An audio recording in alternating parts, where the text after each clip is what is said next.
পাতা সার সয়েল মিক্সের একটা অন্যতম উপাদান। বিনা খরচে খুব সহজ উপায়ে এটা তৈরি করা যায়। আমি কীভাবে তৈরি করি সেটা আজকে আপনাদেরকে দেখাচ্ছি।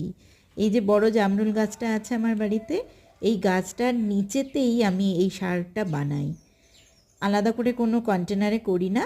এই যে শুকনো পাতাগুলো 12 মাস ধরে পড়তে থাকে, এই পাতাগুলোকে সব আমি এক জায়গায় জড়ো করে গাছের গোড়ায় যে মাটিগুলো থাকে ওই মাটিগুলোই আমি চাপা দিয়ে দিই এই পাতাগুলোর উপরে, ভালো করে চেপে চেপে দিয়ে তার উপরে কী করি, চাল ডাল সবজি ধোয়া যে জলটা থাকে সেই জলগুলো আমি বেশ কদিন ধরেই দিতে থাকি, যাতে ময়েশ্চারটা ধরে থাকে আর পাতাগুলো তাড়াতাড়ি পচে যায়।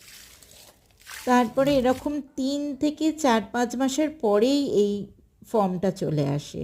এই যে এখানে আমি এটা চেলে রেখেছি কিছুটা সার, আর এখানে আমি